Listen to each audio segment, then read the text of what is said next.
Julian, I've made pasta with tomato sauce 3 times in the last 3 days. Oh, 'twas not just a miracle that I did happen upon last week. Nay, nay, my creation grows and grows, for every day I go to that kitchen, and see I not the flour, nor the beets, nor the mutton that didst usually rest upon my pot. Nay, for I have found myself in a most fortuitous trap. I, 'tis just the great grains of the Italian empire that I do put upon my pot, yet a sconce of water and 3 or 4 Marzanos, and yes, I have been fed belly full and mouth agape with happiness for the past week. Yes. John, I usually buy a lot of coffee at cafes, but I've been making it myself now.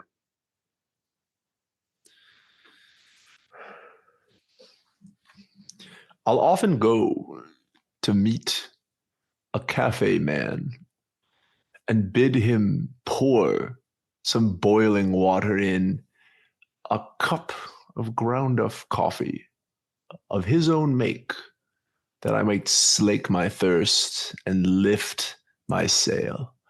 But as of late, I find it unbecoming of a man so handy as myself to delegate this work of coffee make.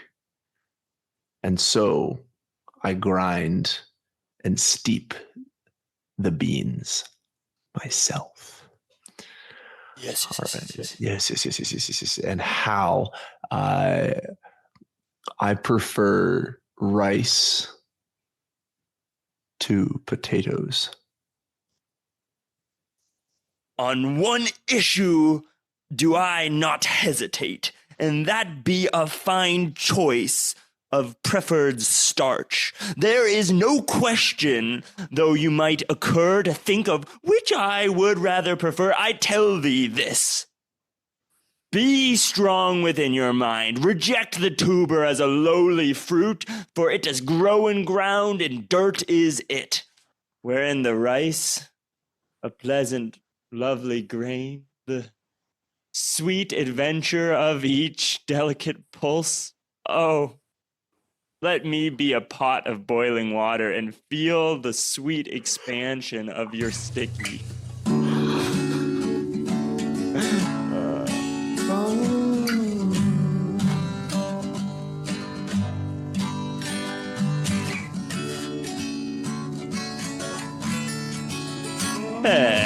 Hello, and welcome to another episode of Muprov Musings.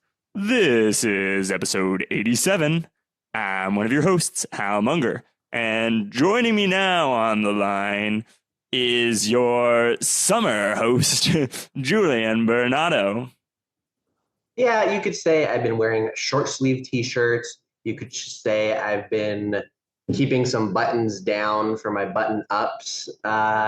And you could say I've been sweating a lot because it has been a hot but fun summer.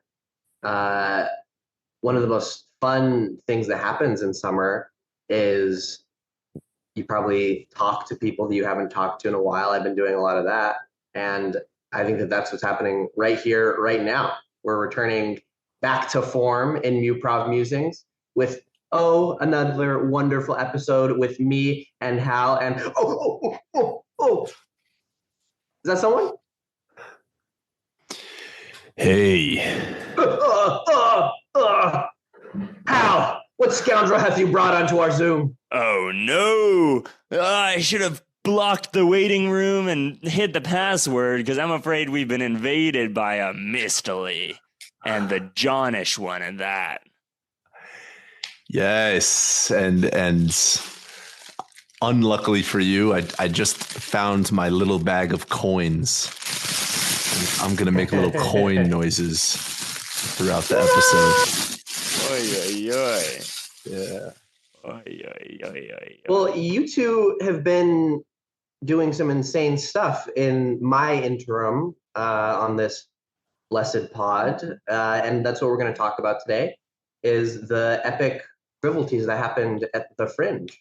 Yeah, we just arrived back, and we're excited to do a sort of little debrief, let you know what we were up to and what we learned from that process. And at some point, Nick may just appear on the Zoom, or he may not. But John and I have a good lock on day 13 through 26. Yeah, well, before we jump into any of the specifics of what it was like, maybe just for anybody who's just listening to this episode's sake, what was happening? What were you doing at Fringe? How long were you there? What kind of shows was this? Oh yeah, I was there for 26 days, I think, and John was there for 14, maybe, or something, or something like that. Maybe John was there for 16 days. And we were doing duoprov Shakespeare, improvised Shakespeare, doing a show every night. Nice. Duoprov Shakespeare. That's, I feel like that's a format that you specifically, Hal, have like really come to know in this past couple of years. Yeah, really, in the past month is the main place I've come to know. We didn't actually run that much duoprov practice before the Fringe. I guess before the Fringe, I had done a show with you.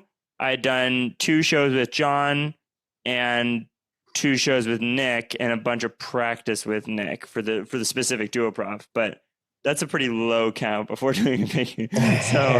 So we definitely, most of the duoprov stuff, I feel like we learned while we were there. And you were there for 26 days. How many of those days did you also perform? 26. Wow. 26. So that means that it was at least 26 shows, maybe more than that. Yeah, no, it was 26. Well, 26 shows plus 6 12-minute sets and 1 5-minute set. Wow. And 1 5-minute musical set. That was really weird. Well, this pie seems sufficiently layered with different fruits and crusts that I think maybe, Hal, you probably know the best way to start unfurling it. Well, I feel like the duo part is actually kind of interesting if we're already jumping into that. John, I'm curious on your perspective on jumping into the duo world. What did you learn? Like, what was hard about that? And then what did you learn about that as you were there? Yeah, I think the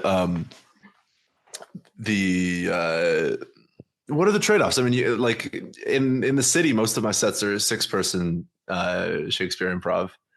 And I think going down to 2, you have, with great power comes great responsibility. So you have the show in your head, and you have the show in your teammate's head, and then you need to make the best show for the audience out of those 2 shows as possible. And I think when you're playing with a big group of 6, you can't. I think I go with the flow more, and I don't. You only have to hold on to a few details about your character and your character's relationships, and then you can just sort of react to stuff with that information that you have. So if you go to 2 players, you're playing probably not every character, but you're playing almost all the characters. So you sort of need to hold more stuff in your head. But then also, like, you are additionally responsible for making the show happen. 50, anywhere from say 30 to 70% of the plot is going to come out of you. And so you need to be, you gotta be remembering more. You gotta be generating more. But also you get to put on the show, that you want to put on, which is really nice. And that's not even counting the lighting improviser and the musical improviser or the special guests or whatever who are out there. So was there a lot of like character switching that was happening between you 2, or were you being pretty faithful to characters that you had established? So before Hal and I, we had a run in New York City where we had not done much practice, and we ended up playing a lot of each other's characters. I would say by the end of the Fringe, just with practice, we were better at setting up. Once we've seen 1 or 2 of each other's first few characters, you can set yourself up in follow-up characters that are more likely to want to interact with, your partner's characters than with your own characters, and that can reduce the load on your partner because they're like less likely to have to play your character as well as their own. Yeah, so we try to have these base characters where it's like, all right, how's base characters if they can?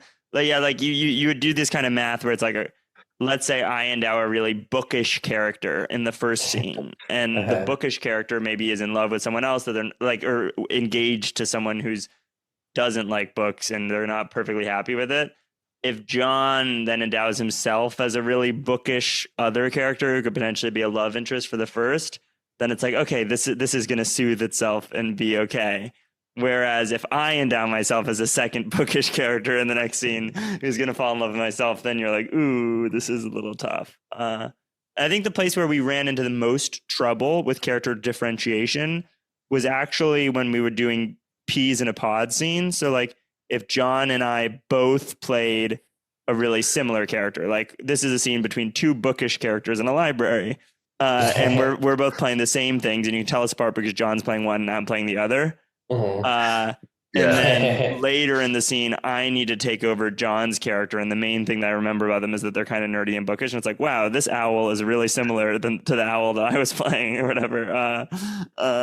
So then it just is kind of like, but I feel like we got used to it, and the big trade-off that you get in your favor is that it's just you can put on a much more reliable show. Where, yeah, like John said, with the great power comes great responsibility. Just when you're doing two players, you're getting 3 times the amount of practice that you would in a normal show. I would say with great responsibility comes great power. Actually, like that was what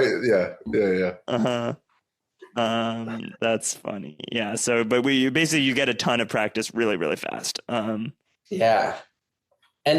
being just 2 people, like how much do you think you were able to have like a hold and like direct a very classic Shakespeare plot? Or do you think that the plots were informed by the duo nature and like separate from what you might see in like a 6-person Shakespeare show?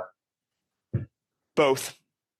I think that the tightest shows were tighter than most of the stuff that I've done with 6 people. And the craziest shows were off the walls, bonanza, wild. So there's less of the thing where you have 6 people who have 6 different ideas of what the show is going to be.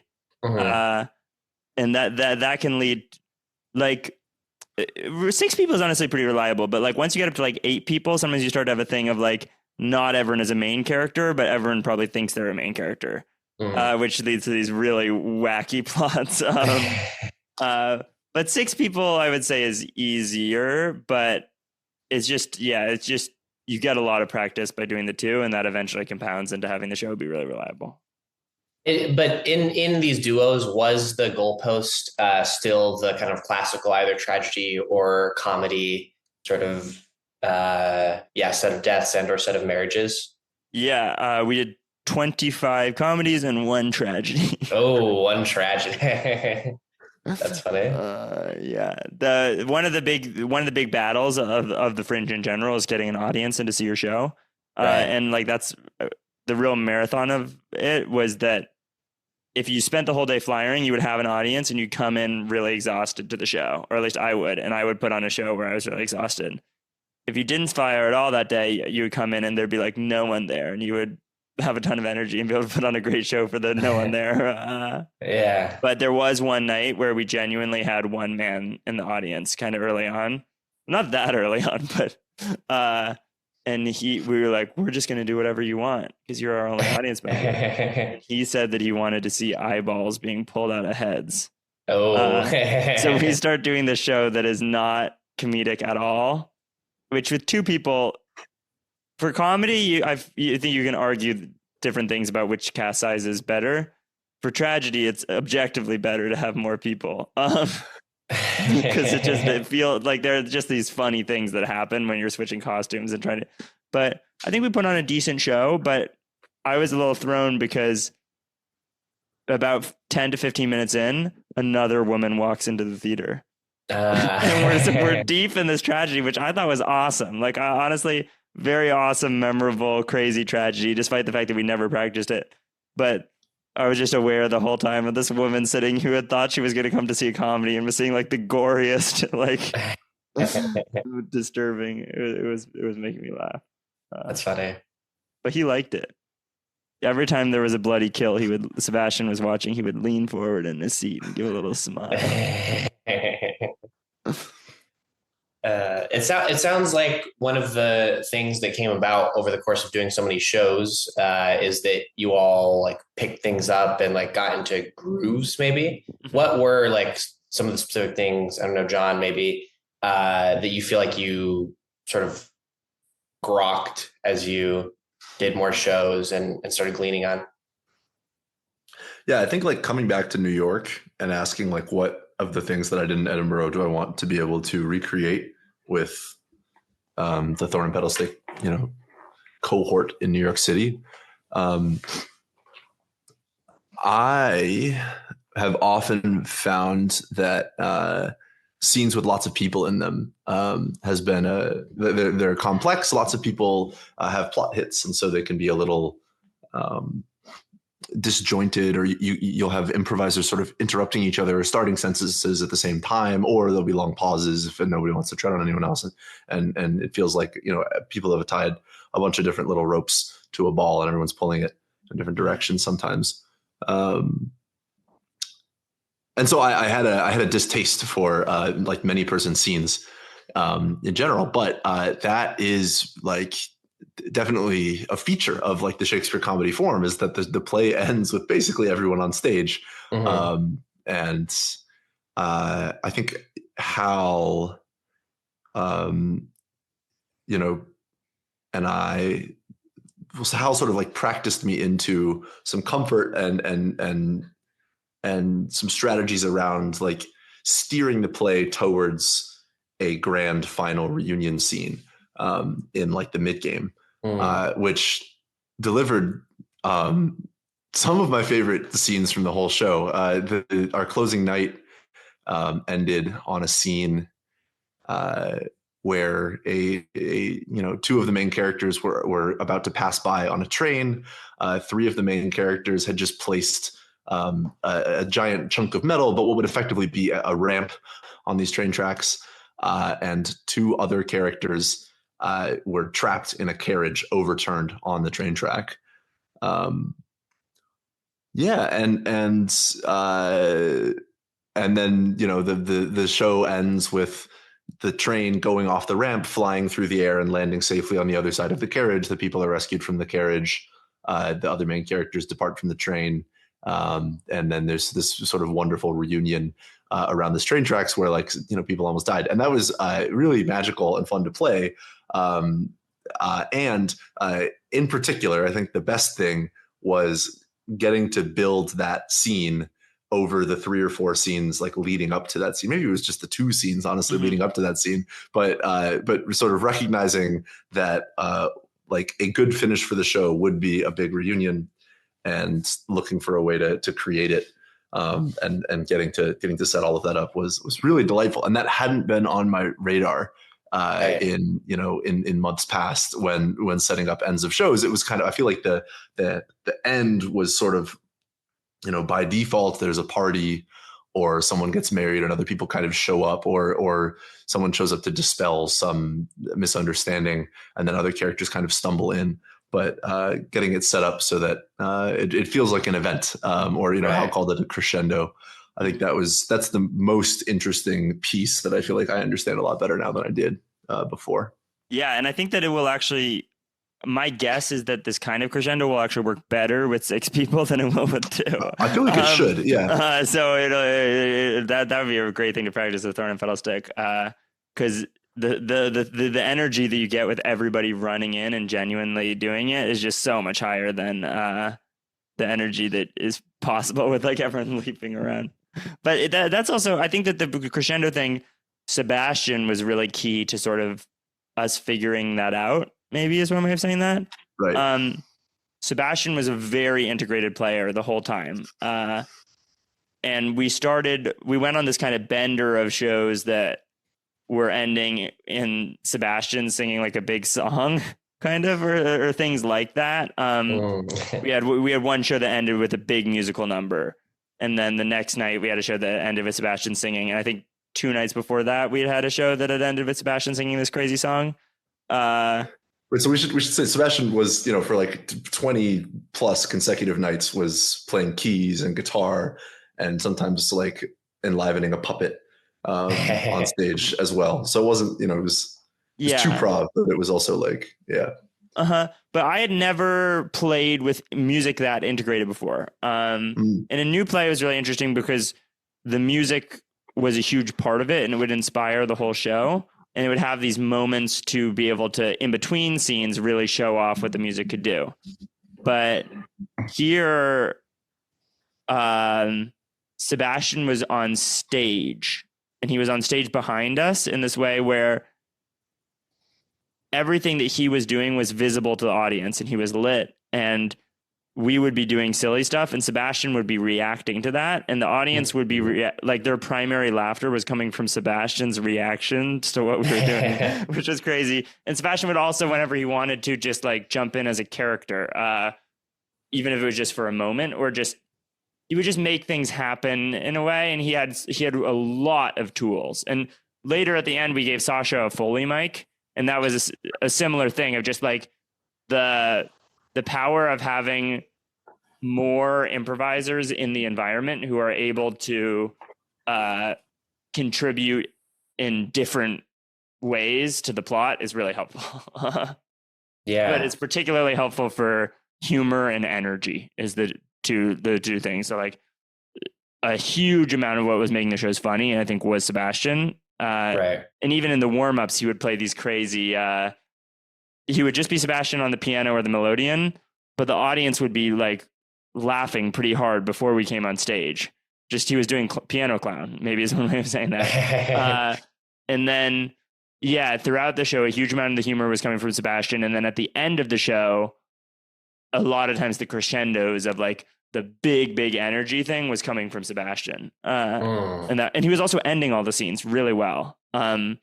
So whenever he got bored during a scene, he'd go bum ba da da dum bum bum, and the scene would end. Okay. Yeah, that sounds like a very interesting. Like, I would feel kind of in the way that we were talking about duos before, and you were saying, John, like you're kind of responsible for 30 to 70% of all the things that happen. I would find any like improviser outside of the duo, like adding hits in any way, be it music or lights or Foley or anything like that, to be probably a very big boon in this like very hit hungry environment. So I think it's it took adjusting to, which surprised me. Like maybe the first or second night, I wasn't really paying any attention to the music, which, like as Hal said, Sebastian cut like half of scenes. So I wasn't really paying attention to Sebastian because I was just trying to connect with Hal. Right. And I came out of that show feeling kind of bad. And then the next night I was like paying closer attention to Sebastian, but I wasn't paying attention to Sasha in the booth. So then that felt kind of bad. Like it took some warming up somehow. Right. I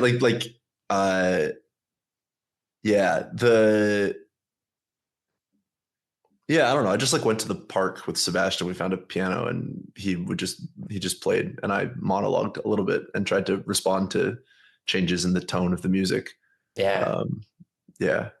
That's the thing is like the music.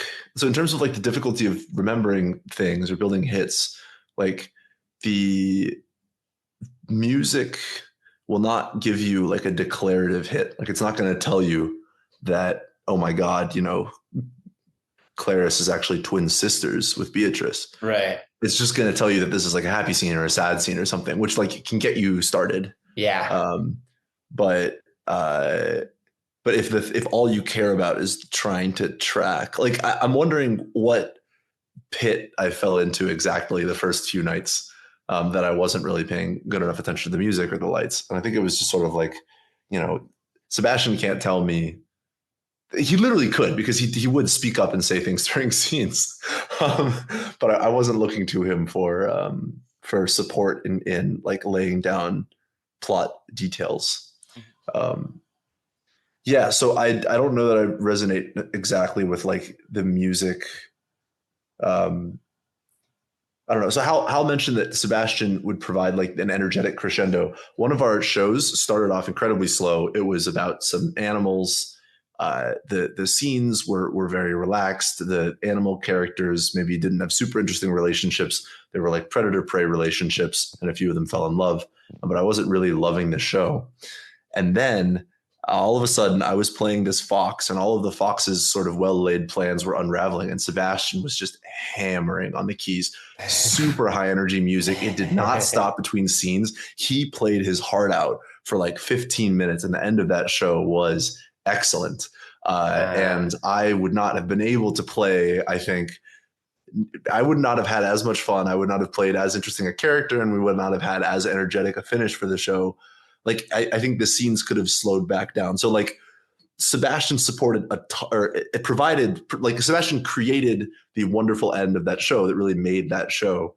But he didn't do it. He didn't do it by supplying hits per se. It was just like, it was just a demand. Like, this is the tempo. Like, this is the energy. Do this, and it was perfect. But like, it didn't put lines in my mouth or Hal's mouth. It didn't tell us like which characters to put on screen. So that's like a really long answer to your question about like the 30 to 70% thing. I think it's difficult for the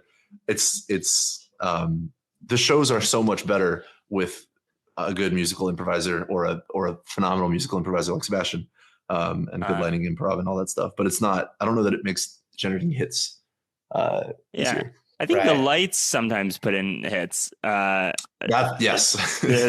So sometimes, like if there was we had these kind of two spotlights that could sort of signal like arrivals of things sometimes. And there were some key moments where suddenly something appeared in light, and it's like boom, that's obvious. And also, you can't always see the lights. Once Sasha had the microphone, there were some times where like she would hit a lighting cue and a little whisper that would let us know what the lighting cue was, kind of like, like nighttime or something like that. That was very helpful because the audience can see the lighting cue and they can see, wow, this just changed. But sometimes when you're on stage, it's hard to know exactly what you look like. Yeah. But the whole thing also just was a very ensemble process in terms of just rallying, like it just had a big effect when the four of us were really in sync. Those were the best shows. And it was definitely like a very integrated. It did not feel like two-person improv really for that reason. Back to two-person improv, though, I think that one of the heaviest lifts, now that I'm thinking through it, as you describe, like what the shows had to be like, is probably the degree of like character stretch you both had to do. So like, I mean, usually we can get off a little bit easy in 6-person shows. Like, you only need to character differentiate insofar as you're playing multiple characters maybe, but for the most part, like we see that you are you, Hal, and like John is John. And so we don't need to try so hard to differentiate characters. Like, was there, how was like that degree of like character stretch that you had to do? Was it difficult? Do you feel like you stumbled onto characters that you like haven't played before in improv just on account of having to do 26 shows and in each of those shows differentiate from your partner? I definitely stumbled on a ton of characters that I haven't played before. And you're right that what differentiated the really great shows from the shows they're like, oh, that's was oftentimes how distinct the characters were. Right. I'm trying to think of what were the techniques that I was starting to employ to do that. But it's sort of like necessity, I guess, maybe is one way of saying that, of just you do a show where your characters are a little similar and you're getting confused. Because that's a bad feeling. And then you're like, okay, and we had the costume pieces, which was really helpful. Like in that same last show with the train, there was this awesome 7-person scene that we did that was in the middle of the show as a big dinner time scene. And we basically just put each character's costume piece on the chair they were sitting in. So then you could keep track of who was at the table and where they were because their costume piece was there. But I played this, trying to think of, the German audience, there were some very memorable. I think we played with age a lot. Mm-hmm. There were some very memorable old characters because that's kind of a freebie. And there were some very memorable, like, every once in a while I really hit on a worldview, and I tried playing with tempo a lot. That's not always to success. Like Floor Response is in. I was like, I'm going to try playing a character who every time they talk is talking at the fastest pace that I can talk. And it made the show really confusing, but it also was kind of like, whoa, this is a new, a totally new superpower. We had Where's Waldo? John and I were playing these characters who were in love, but they really just the main thing they loved about each other was that they wanted to be left alone.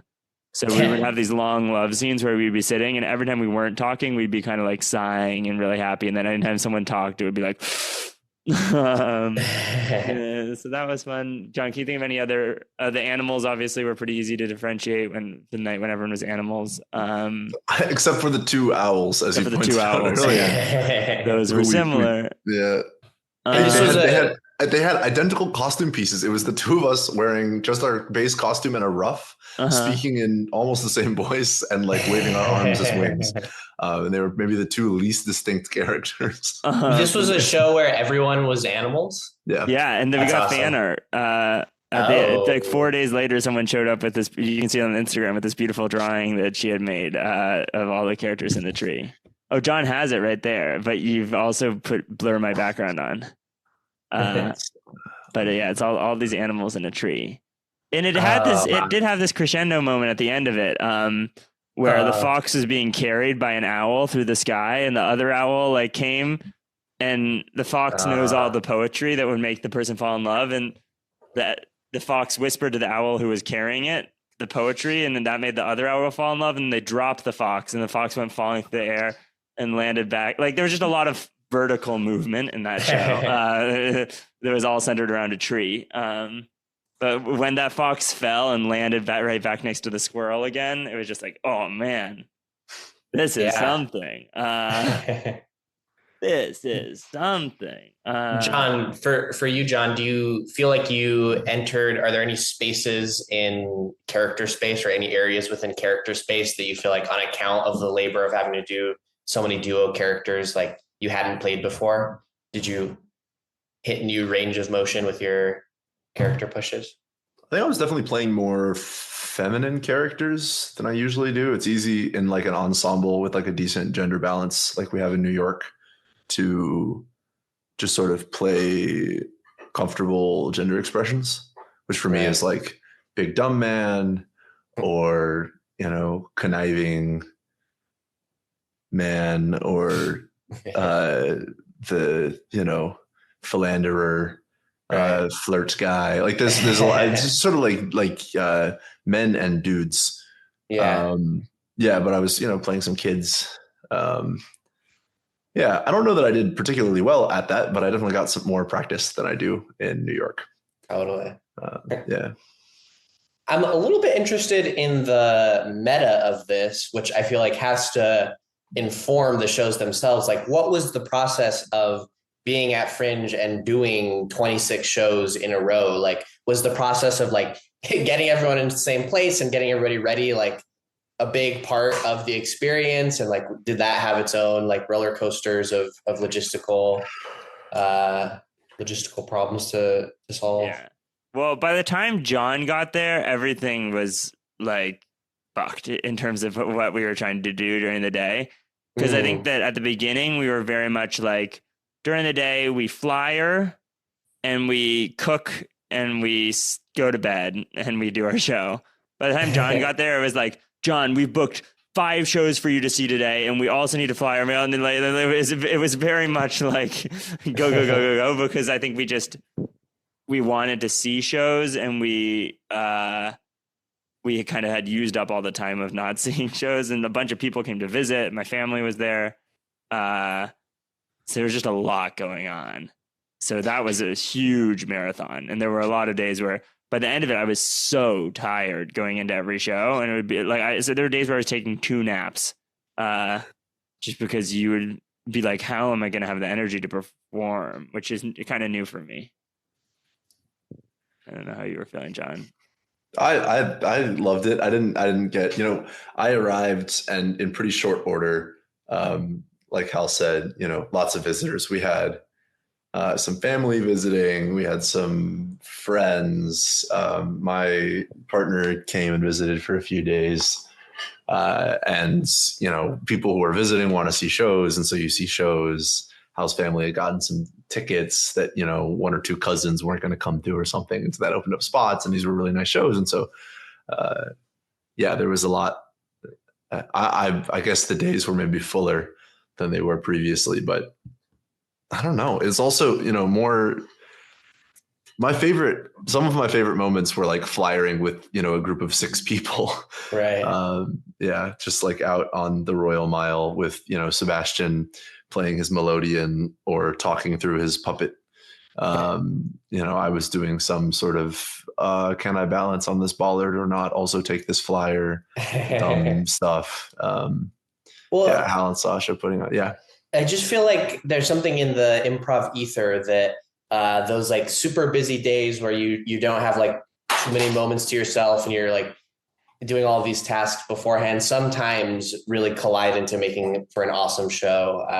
Like just getting people into the right mindset of maybe it's something about forward direction or movement, or like, if you've had such an active day, you can't help but recreate some of that energy on stage. And so it stays hot. Yeah. So I know that some of my favorite shows have followed these intense days, as you described. It can totally do either. It can totally do either. Yeah. That day where we went to see this horrible pun show, 200 puns in 1 hour, it was so bad. And then I was the only one who went to see it. So everyone else did fine in the show. That night, I was playing like the most menacing, terrible improv performer ever.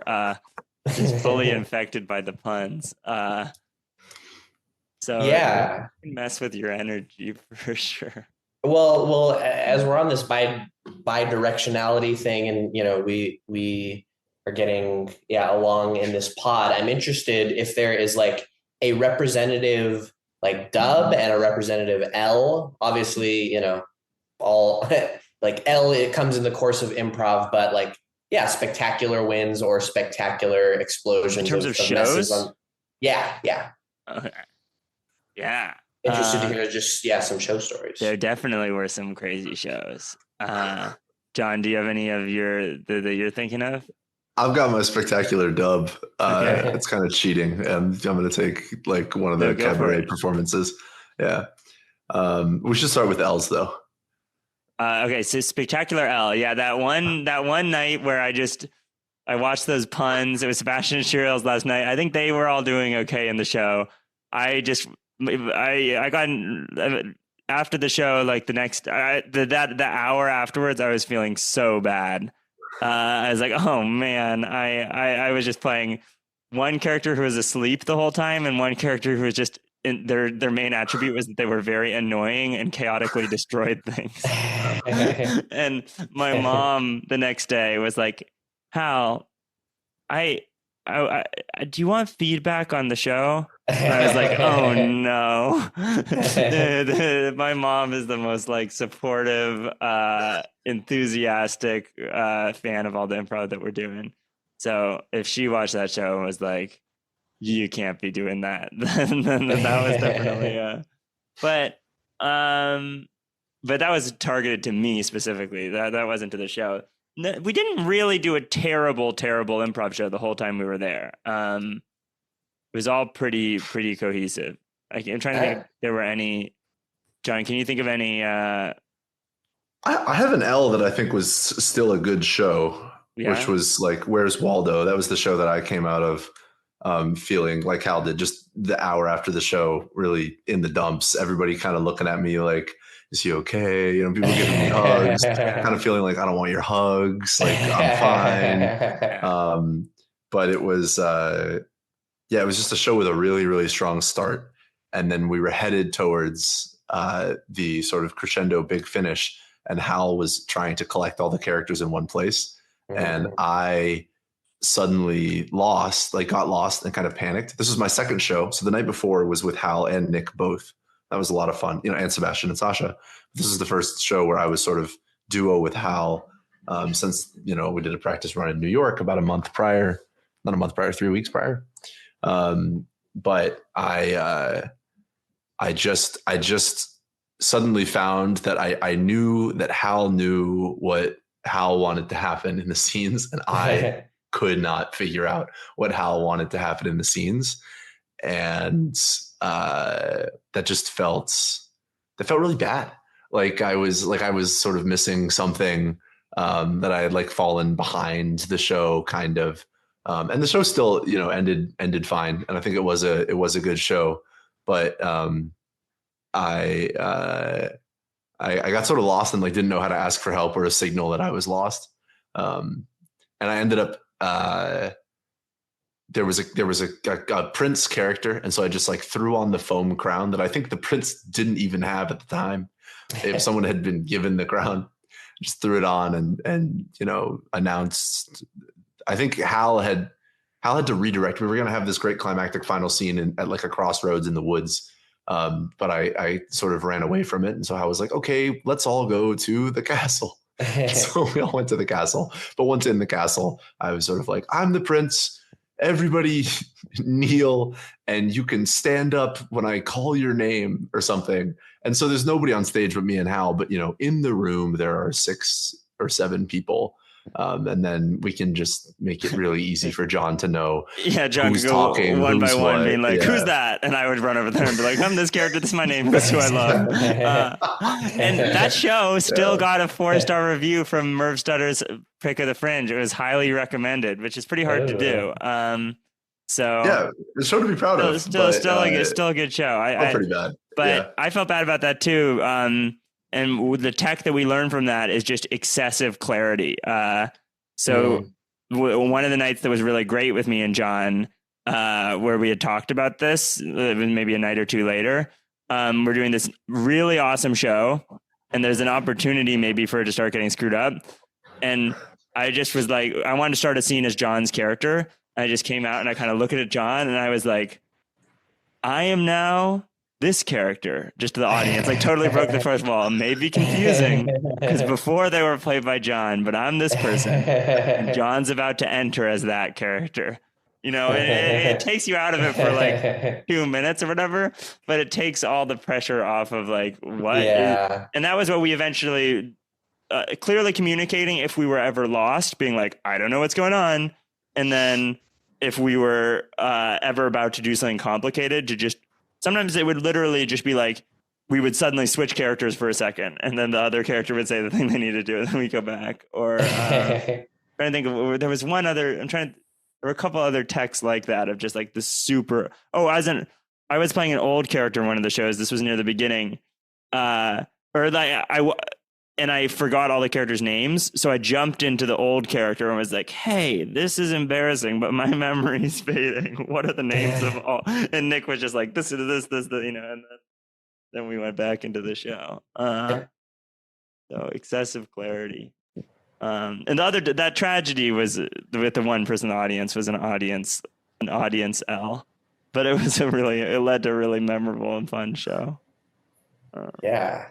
I think there's something in the clarity thing. I wish we could exit poll our shows, because it's possible that the only shows that the audiences understand the plots of are the ones where we break the fourth wall and describe what's happening. But like, if we can't follow, perhaps, surely half the audience can't follow, but maybe not. Maybe it's easier for them as long as we don't mess anything up. Yeah. Yeah. I don't know. So, yeah, I mean, it sounds like clarity was the just tool that helped things get over the line when it got messy. I'm interested to hear, though, in these spectacular dubs. All right, John, what's your dub? What are you thinking of? All right. My dub is Oh Hell No. That's fun. Which was a 12-minute set we did at the Electric Cabaret, which was like a late night variety show. The title suggestions we would get would usually be punning on existing Shakespeare shows, which is like atypical, I would say, for Thorn and Pedalstick. But the host was a performer, Uma God, and Uma God had seen us perform a couple times and came prepared with the suggestion, "Oh hell no," by punning on Othello. But Umaga had forgotten what Othello was about and thought that it was Hamlet. So we didn't quite realize what they were setting us up for. Right. Are you familiar with Othello, Julian? I know some of the broad strokes that might make you guys be like, "Oh, well, okay, we're gonna do that." Right. A big portion of the set was spent by like one of us has to play him. Oh hell no!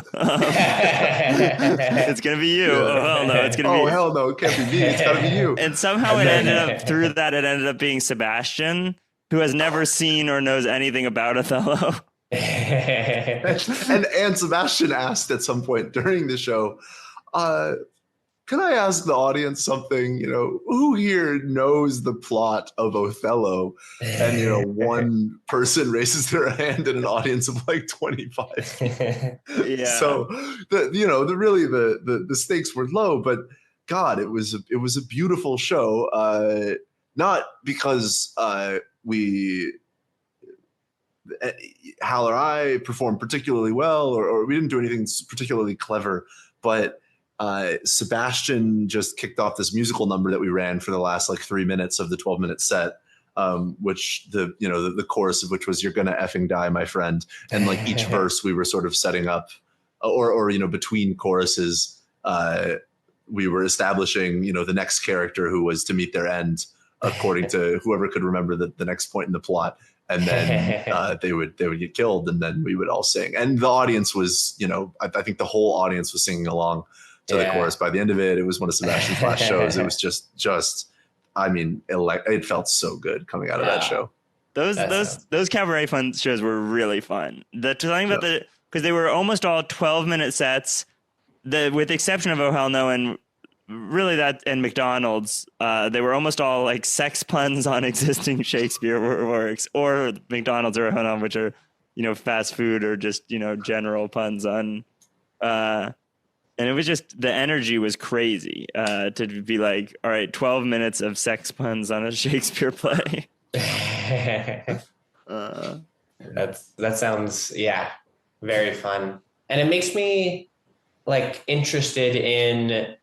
It sounds like one of the big features in these shows that I have always thought like can be fun, but just never know the right like level at, is the degree of sort of fourth wall breaky, like behind the curtains type stuff. And I'm wondering, like, having done a lot of shows where this was featured, what do you think is the right line there? Like, is it a break in case of emergency thing? If like everybody's getting confused, is it a nice peppering that can happen like once or twice a show? Like, yeah, what's your ideology on behind the curtain stuff after this run of shows?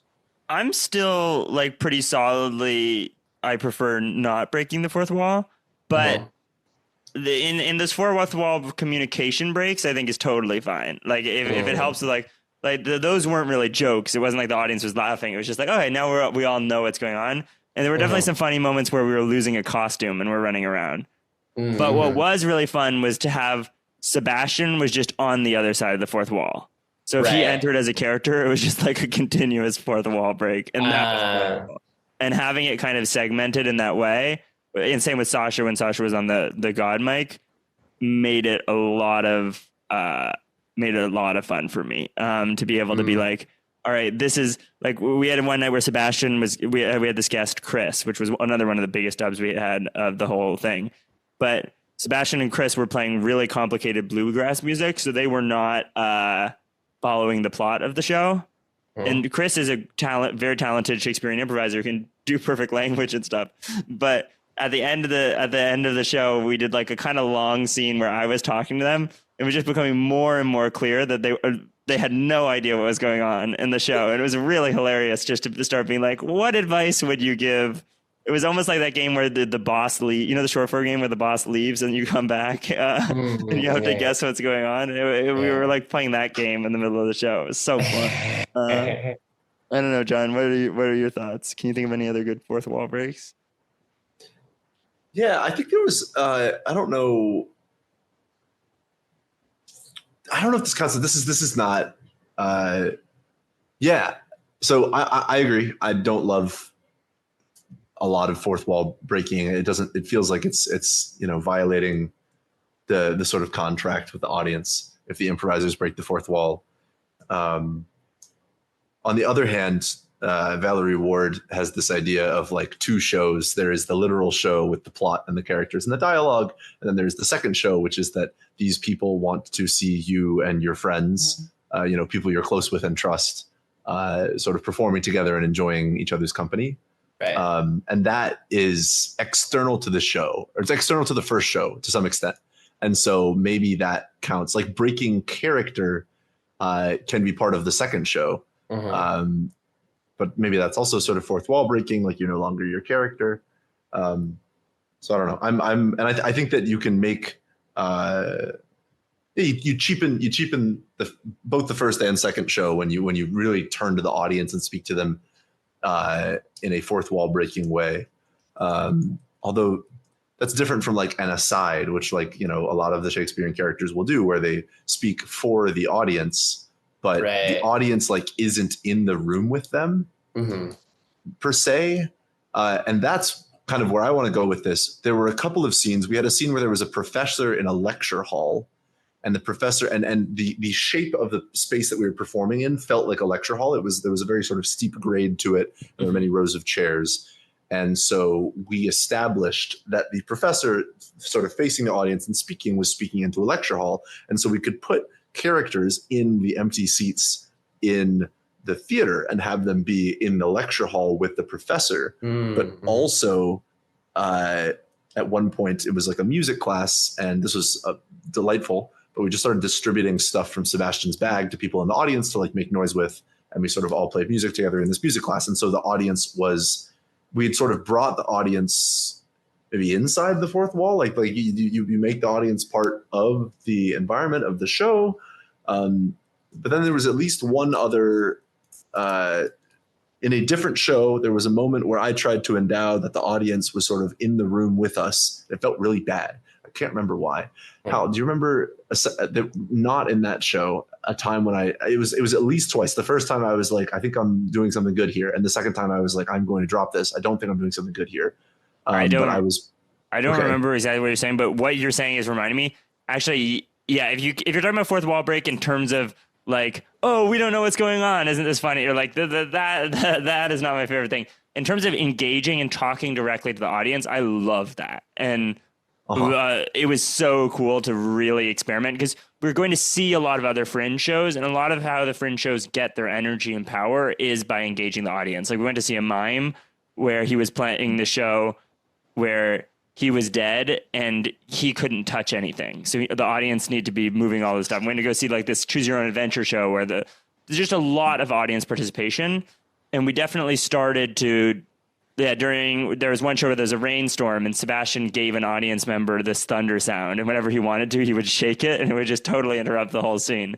And yeah, they were often the crowd at the wedding. Oh, there was one, in one of my favorite shows, Floppy Haddock. It was endowed that there were 25 guests or something like that, and there were about 25 people in the audience, and we like distributed oranges to them for them to eat. There was the German audience.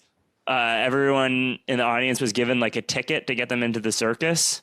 And Hermaphrodite and Maids of Marbella, which was another one of the big dubs of the whole run. There was a moment where someone needed to do CPR, and they got the whole audience singing like it wasn't Staying Alive. It was like Spanish because we were in Marbella, but I forget what the song was, but they were all singing it together while the pump, and they needed to sing it loud enough for the person to come back to life. And it's just like, oh, these things are so fun. Yeah. And I think we're doing more and more and more of how can I climb into the audience or look directly at one audience member and make them laugh and feel present in that way. Because it's just a lot more fun. Right. Maybe it's about sides of the fourth wall. Maybe it's about letting them in to letting them hop the fourth wall rather than you hopping out of it or something like that. Yeah.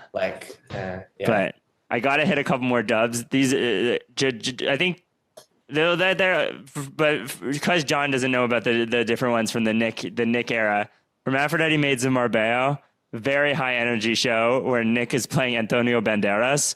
I know nothing about pop culture, so this was flying over my head. But then at some point, this ghost is singing this song, it's played by Sebastian, entirely in Spanish to Antonio Banderas, and I keep on hearing the words like Shrek 2, Spy Kids 3, and I'm like, what is this song about? And it was all in Spanish, and that ended with us doing this sort of like strip cabaret where we were both shirtless and singing, and it was really fun.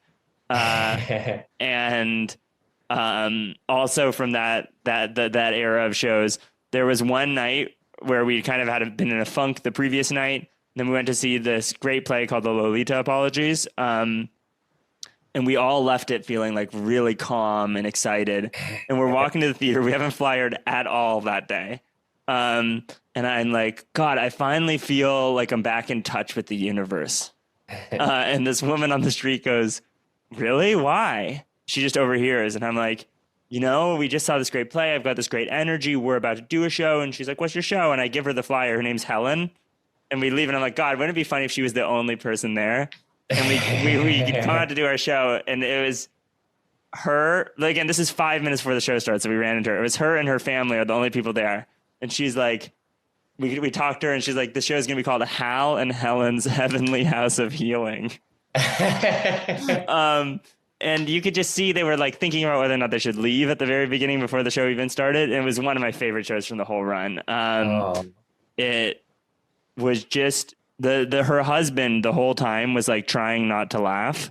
And sometimes he would just look very like sometimes he'd be trying not to laugh. And Sebastian really locked in on him and was like, I'm going to make this man laugh. And there's this scene where there's this crazy magic stuff is happening, and one character gets turned into a frog, and the other character gets turned into a jellyfish, and they're sitting in this bathtub together, just floating. And Sebastian starts singing like this Adam Sandler style, like really high pitched voice song as Helen, and it was just the guy like turns around in his chair and starts like laughing behind because he still didn't want to show people that he was laughing, but he just couldn't control. And at the end of it, they gave each of us $20, and they said that we could stay with them if we were ever in Florida. Wow.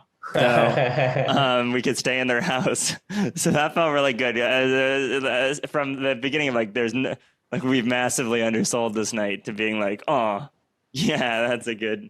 And there were some nights that were really full too.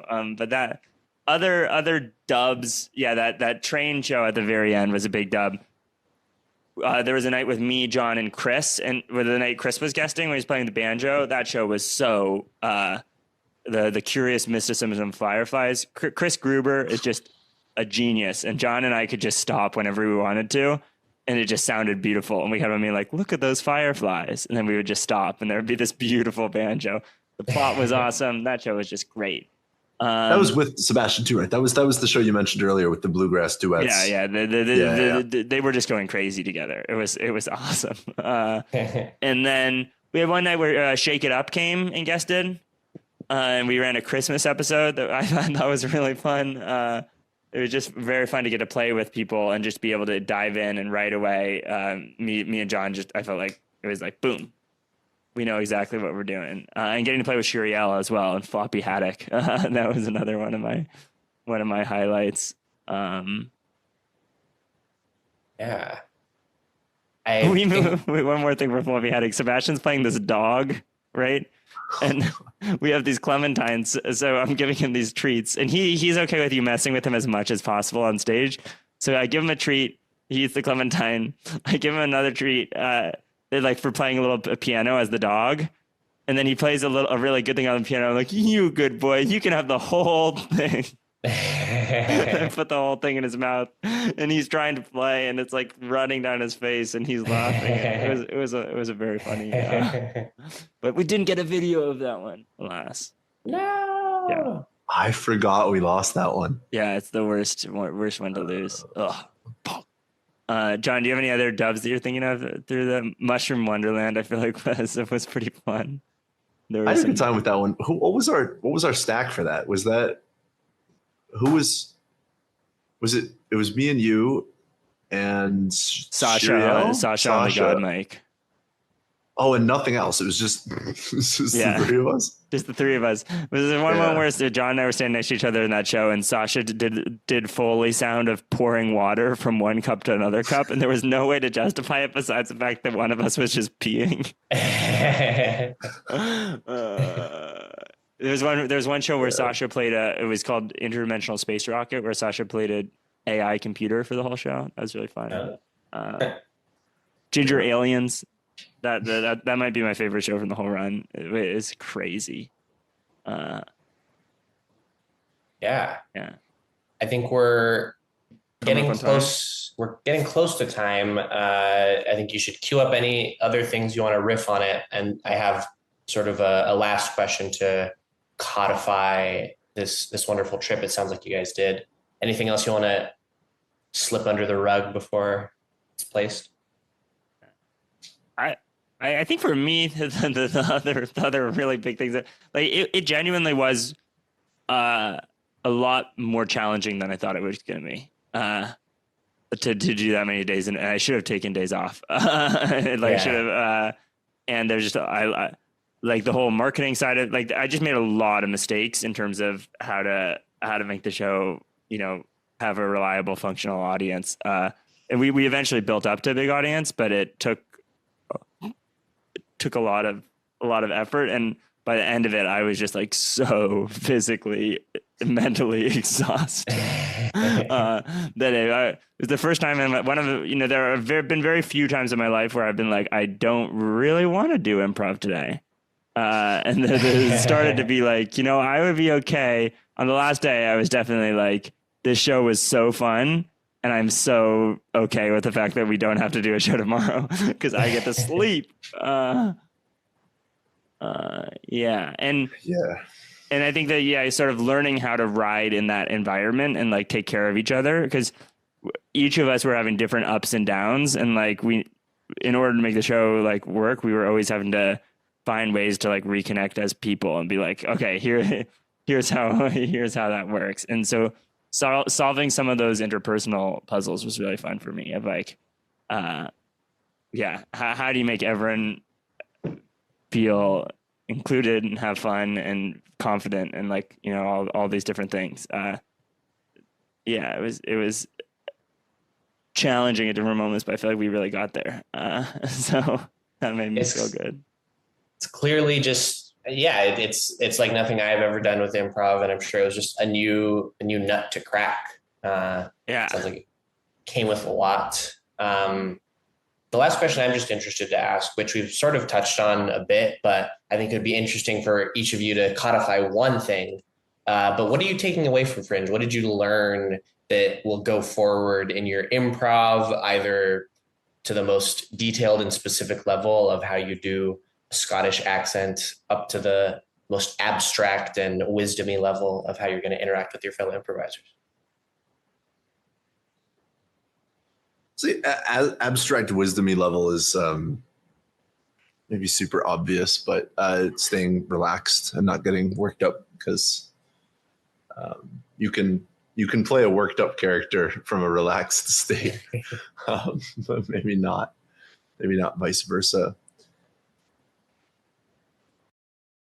Yeah, I would second that, and sort of learning how to be in that state.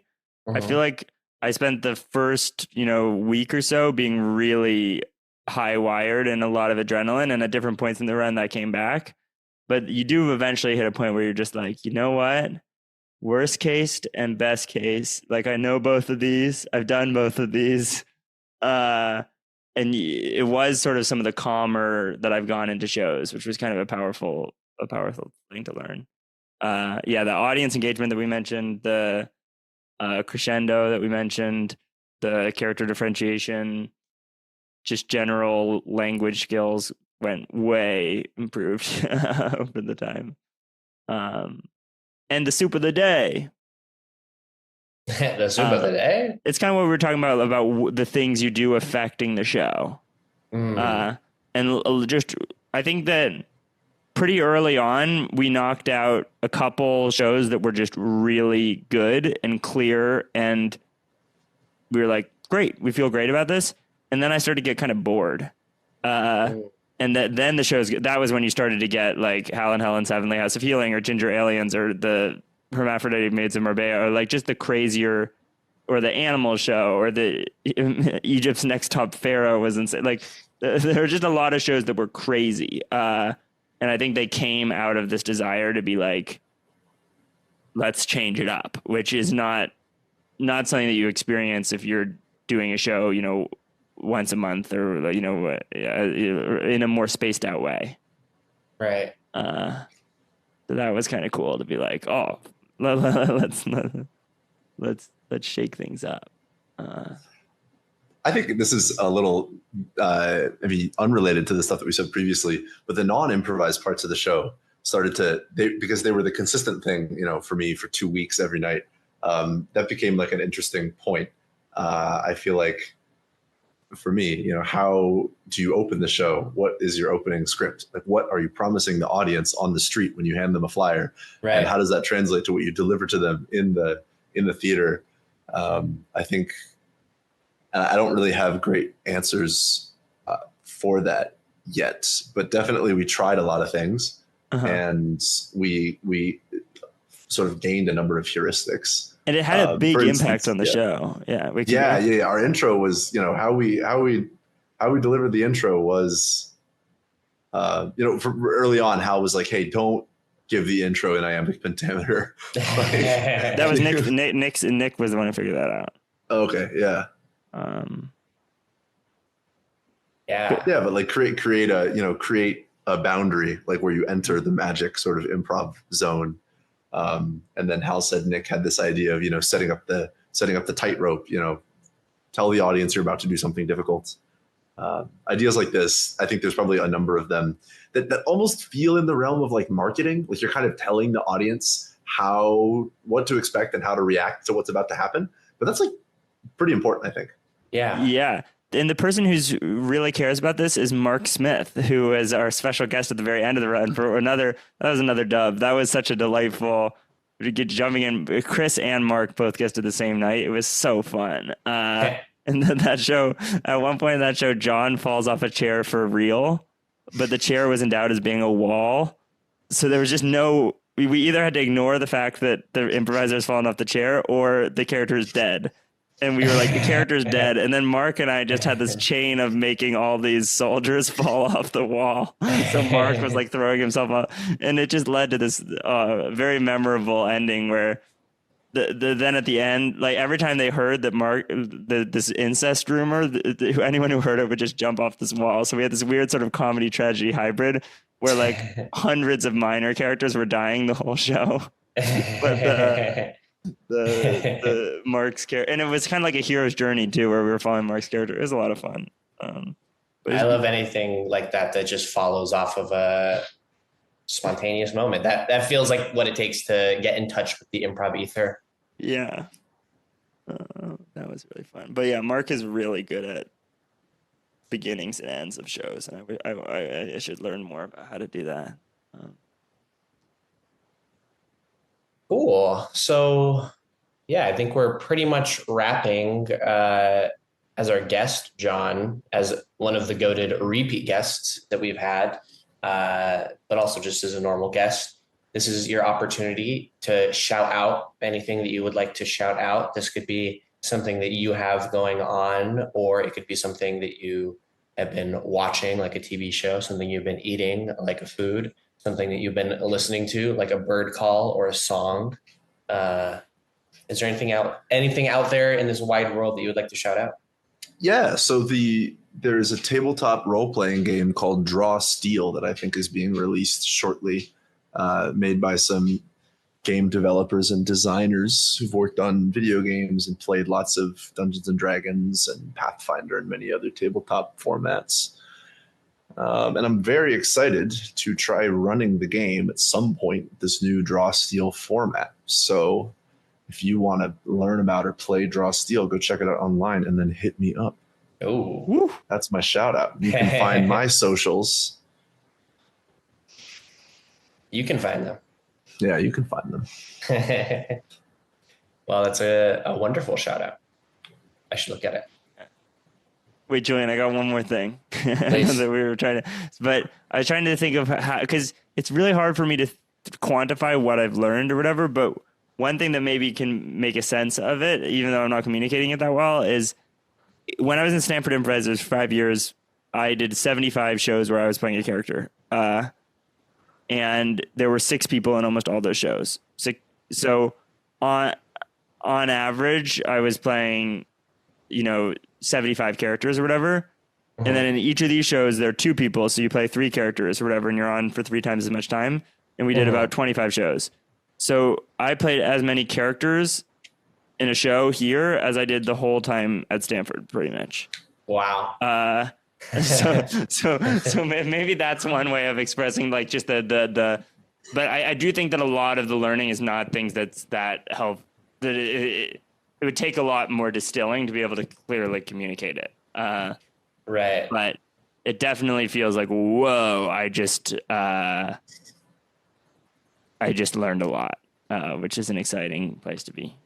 Well, I feel like the nature of these things too are that you don't turn it into an actionable thing that you learned until you have a good place down the line to use it. So like, you both might be doing some entirely unrelated improv in 1 year and be like, oh, wait, we can use this thing that we actually were doing for Shakespeare here. So there's no way to know how it will come out, but I'm certain that such, as you described, more characters than you played at Stanford, something like that will certainly come out in the future, I imagine. Oh yeah, one of the other things we did while we were there was we went a little viral. Oh, in what way? There was one day where I was doing all these sonnets for people. That was how we were marketing, especially in the first week. We were doing a lot of these sonnets. And the Lolita Apologies, who were this the show that I was just mentioning, that was really great, had a period simulator. And it basically you like put it to you, and it basically just like shocks you, and it feels bad. And oh, this is what cramps are like. And so they put it on me, and I did a sonnet, and we put it on Instagram, and it got a lot of views. Ooh. What Instagram is it on? It's on Thorn and Pedalstick. It's also on Muprov Musings. So Muprov Musings got a large number of views on one of our Instagram reels now. But you can go check it out. It's pretty enjoyable. And it got 130,000 views. I think something high, like 10,000 likes, a bunch of shares. It was addictive for a second to be like, whoa, look at this thing. It did not lead to anyone coming to the show. But it still was kind of fun to, it was fun to have that minute of like, there were people that I knew. People started contacting me like, oh, Hal, I just saw this video of you. And I was like, what? Like someone commented on it like, I went to camp with Hal like 10 years ago. And I was like, what? That's crazy that you're here. So that was pretty exciting. That's super fun. I'm going to check this out immediately after this. Okay. I guess without further ado, this has been Muprov Musings. So my sign off, the most memorable non-performance thing in Edinburgh has got to be a show that John and I both saw between the hours of 2 and 4:30 in the morning. It's called The Cheese Show, or more specifically, it's called Oh No, That's Not Your Cheese. So if you're there next year, there's a rumor that the man has stopped eating cheese forever, and that next year it's going to be all lettuce nights. But we saw a cheese night, so pretty memorable experience.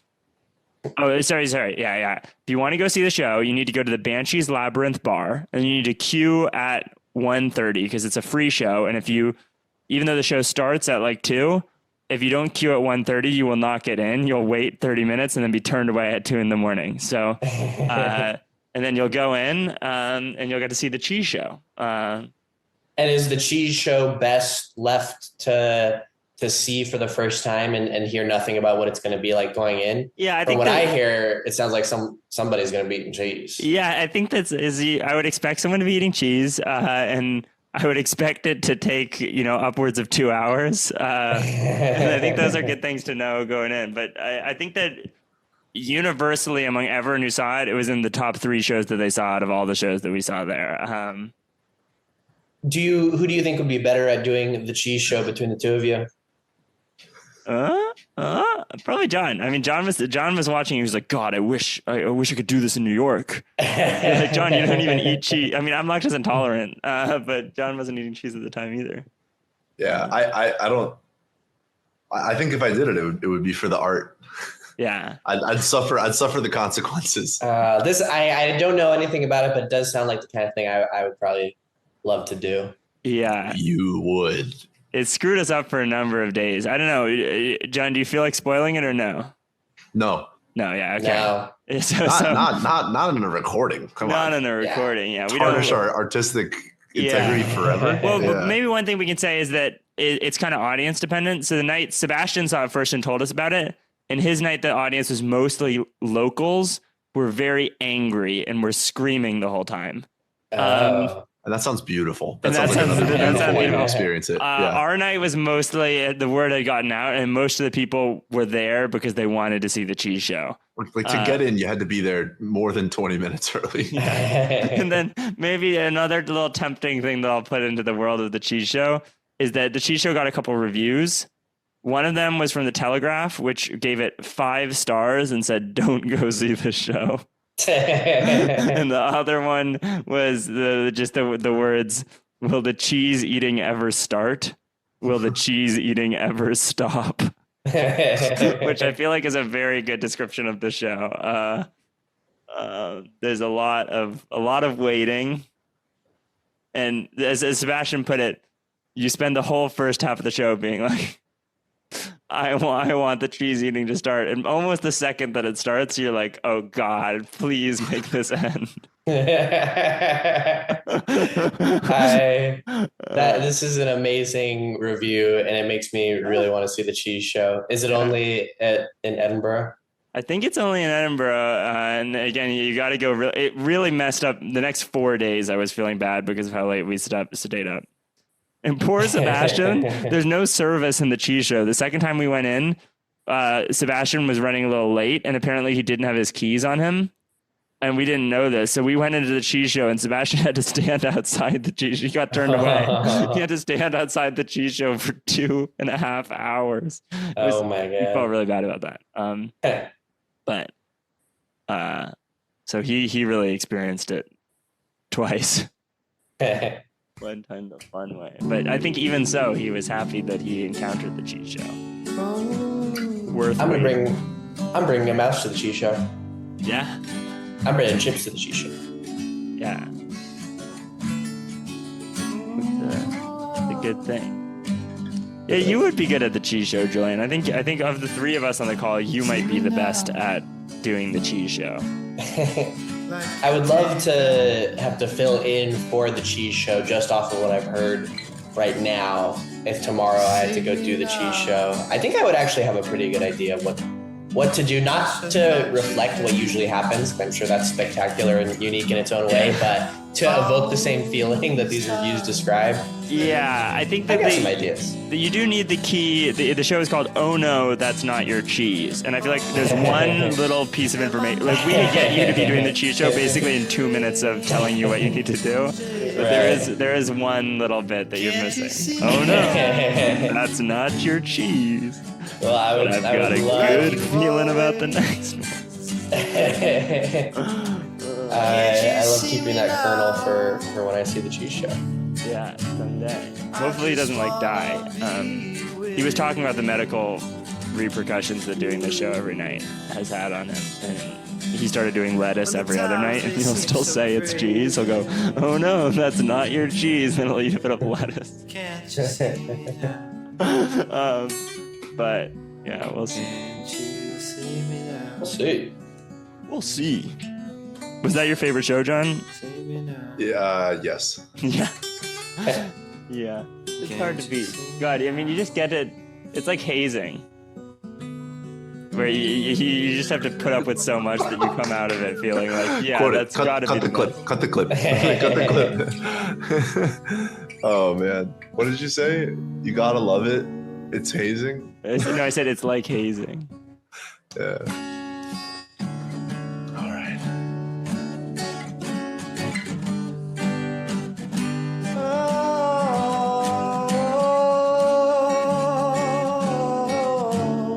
Oh, can't you see me now?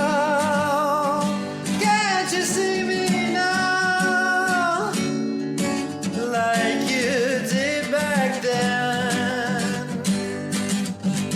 Can't you see me now? I remember way back when. Oh, and times they are changing. You know, things are rearranging. Can't you see me now? Can't you see me now? Everything is changing. Can't you see me now? Can't you see me now?